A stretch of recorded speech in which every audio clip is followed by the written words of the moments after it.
Alright, look at that. Freshly hatched brine shrimp. I just siphoned out of here. Got a whole bunch in there as well. Almost breakfast time, you guys. Alright. Time to eat. Yeah, I'm thinking I might do a short little instruction on how to do brine shrimp.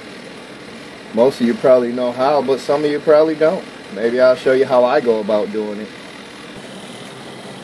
First, I gotta go about getting these fish fed. You look, they're all hungry, man. Just wandering about, looking for something to eat. Yeah. These guys are growing nice. Growing well. They're all growing well, actually.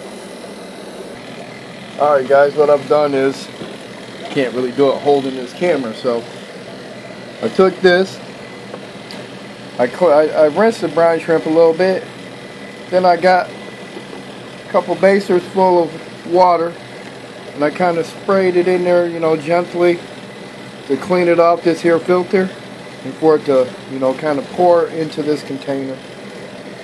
You know, probably got about, you know how you squeeze that, suck water up, probably about 4. Did that about 4 times and did that to clean that off really well and get it all in there. And now you see I have a nice container full of little freshly hatched brine shrimp. And I'm about to feed it to the babies. And as you can see from this top view, they do seem to appreciate it quite well. Don't drop the phone, Tyler. Look at that, man. Angelfish are enjoying it quite well.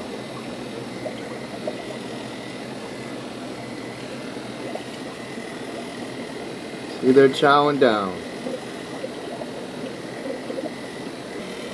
These guys are enjoying it also. Can you see them? All throughout the water column.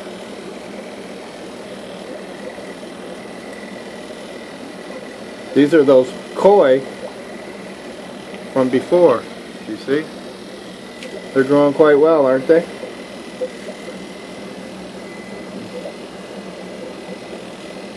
These are those white gold marbles. Oh wow, look at the ones on the surface.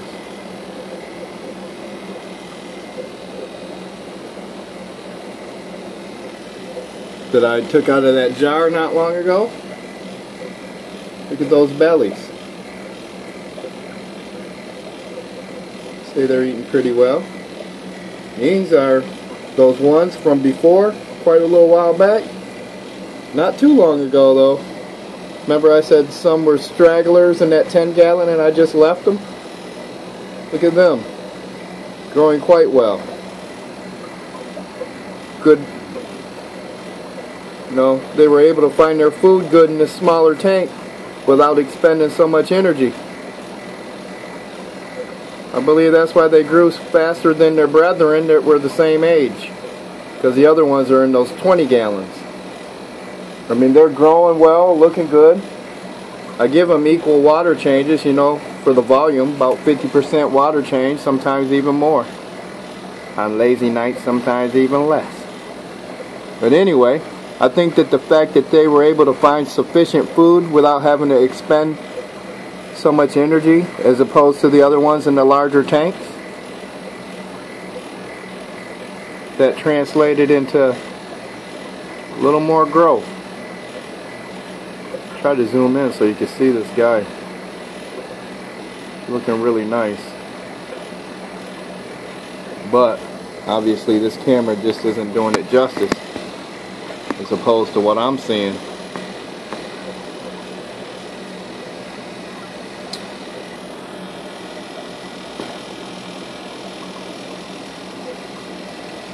Well, anyway, you guys will see it soon enough because they're growing like weeds. See, here's their brothers and sisters. Looking healthy, growing well and all that, but obviously they're quite a bit smaller. Looking good though. I mean, there's some in here that are a little bigger than the others, but you know what I mean. I don't have to go on and on. Hey, check it out. I got them bulkheads on there. Did that last night. You see? Now it's all ready to roll. Now I just have to get that black tube on there, fully operational. Get the sponge out over this one like I got it on this one. And these babies will be ready. They've moved their little baby wigglers and future free swimmers over to this slate now. I have to really get in there.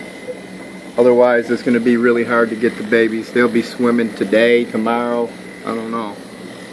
These guys are going to spawn again soon. I'm waiting on you guys. And these guys are going to spawn again soon. These gold marbles, they're due. I like to clean this tank. As you can see, I'm having a hard time focusing because see that little film of algae starting to form on the glass? I need to get in here and do some siphoning. Do a little wipe, then do some siphoning. And they'll probably be spawning within a day or two. At least within the week. See your little abdomen? This red is kind of spooky. Every time I try to get good footage of him, he kind of goes and hides. You see, he's a pretty good looking fish. A lot of good potential. He's still quite young. What they call the high coverage red koi. He's not a pearl scale, but that's alright. It's all good. We're waiting. We're waiting. Yeah, baby, we are patiently waiting. Alright, guys. Here you go. And there they go. I already fed them a little bit of my other food. But you know, they love this brine shrimp. You can't blame them. Some good stuff. If I was a fish, I'd like it too. A fish that ate that kind of stuff, that is. Yeah, that guy Ty is crazy. Some of the stuff I talk about.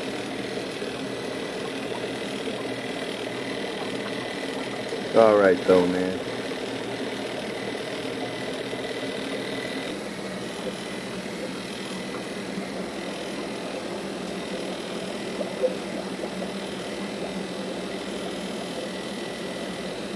Oh yeah, and by the way guys, that dang sound in the background that you're always hearing, that's not my blower or anything. That's that dang fan I put on the ground to help circulate that heat better. I got a fan up high that blows it down the room, but you know, the air on the ground is quite a bit cooler. And I want a better circulation coming back towards my heater and stuff, so I got that fan on the ground and it helps really distribute that heat better. But unfortunately, that fan also creates a little bit of racket. Like I said before, man, you take the good with the bad. That ain't so bad either. Whoopie-doo, it makes a little bit of noise. It does the job. Alright guys, as you can see, time to move those wigglers out of that jar and put them in their tank. I already got the process started. Now, the jar won't fit into my openings. Only in this part, in these tanks it'll fit, but these ones I can't get it. So I had to empty the contents of the jar into this container. Little sawed-off bucket.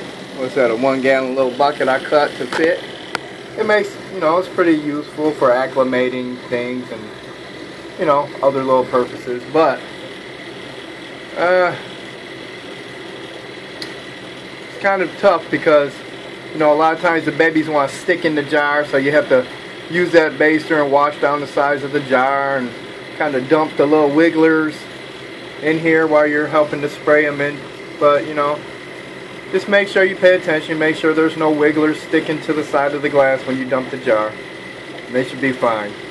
Now, although I already cleaned this tank, I cleaned it again just briefly and siphoned down some of the water. Now I'm going to put some of that fresh aged tap water in there while these guys float and acclimate. Alright, so that's what I'm doing right now. I'm going to fill it up a little bit so it's easier for me to get this in there. I'll let it float, and then I'll have water trickling into it. Yeah, it should be good. Pause right now. Well, dog. There's some happy looking little angelfish right there. Nice orange little bellies on them. Oh, I better get back to the point, man. I just got sidetracked. Alrighty. You see I have it in there floating? There they are. We'll make sure we get them temperatures and the water synced up a little bit, you know, so it's not too big of a shock. Then I'll kind of dip it in there and let some of this water get into that water. That water get into that water, you know, get it mixed up real good. And while I do that, I'll find me some rigid airline hose to hook up to my little valves there. Get some aeration going in here. I got some clean sponge filters I can get going. And we'll get this show on the road here for these little pearl scale koi's. You know what I'm saying? Hope you guys are having fun. As you can see, I dipped a little bit in there. The water's right at the line. Stabilize that thing a little bit better so it floats a little more evenly. And you see the little babies in there just a-chilling. Alright guys, as you can see, I got that hydro sponge back there. Really cleaned and wiped down, rinsed well. And I got that installed back there. I shall calibrate the airflow accordingly in the Momento. Now I just need to go find some rigid airline tube to get in there. See, I'll have this sponge kind of maturing as the fish matures along with it. Or shall I say, I'll have it maturing along with the fish. And that rigid airline tubing will help provide good aeration and gas exchange in the tank. And there we go, folks. You see that? That's that little trickle I was talking about. I'll have it trickling in there, overflowing into the tank. That should get them acclimated quite well. It'll be good. Alright, I changed it up a little bit, but we still got it trickling in there. See, I put the other component of that lid on there. Kind of hold that in place as well. And it's still trickling down. You like all my camera angles? That's the inner photographer in me coming out, you understand? Yeah, I also do photography. He's the most interesting man in the world. We don't always complain, but when we do, it's because we hungry. You guys are crazy. I love you though. You guys are crazy. Look at the colors coming in on some of these guys. Focus in on them. Of course, when I go to focus, they want to start tripping. You remember my predicament? I mean prediction? Oh my God. I call the predicament a prediction. Anyway, this young lady right here was just pecking at that there tile. Yep, they gonna be spawning real soon, real quick. Peck, peck, peck, peck. Yeah, baby. They're setting the mood. I don't know why you guys making that bed. You just getting ready to mess it up. Oh boy, I'm crazy. Anyway, you guys know how to tell the males and females apart when it comes to these here angelfish? Google search it. It's not that hard most of the time. While we wait for that tank to fill up, I'll start working on these here other projects. Alright, here we go. I got all those elbows on. Now I just need to do the rest. We better check this, huh? Yeah, it's getting up there. I wanted to clear that uplift tube a little bit. Just a little bit. Alright guys, it's not perfect, but it'll do. All I gotta do is that last one. And we'll be cooking with fire. Well, I should have came up with something to do with water, but anyway. You guys get the hint. Alright guys, there's been a little change in plans. This here video is kind of dragged down longer than I planned.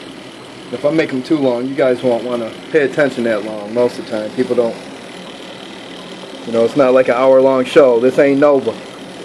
Maybe someday I'll have the fish room version of Nova, but this ain't it. Anyway, I'm gonna get a little aeration going in the container. Seeing how they're not free swimming yet, I'll just have it bubbling in there a little bit just to keep the aeration going in there, gas exchange, etc., etc. This tank's ready to rock. So when they become free swimming and eating, then I could just get them, you know, transfer them to the tank very easily right from this floating container. Boom! Now you guys got another technique to do some stuff. See? Messing around with the teeth, man. Come up with some things. And as far as that brine shrimp video goes, I'm going to do that as a whole separate video, you know, just a short, sweet little tutorial on how I do some things. I got this one settling out, and I'll clean it and get it ready. This one's, I put a little too much in there, but that's okay, it'll get eaten up. They'll be eating off of this later on in the evening. So guys, have a great day, and look forward to the next set of videos. Peace out. You know the T loves you, man. I love you, baby. I love you. Yeah, baby.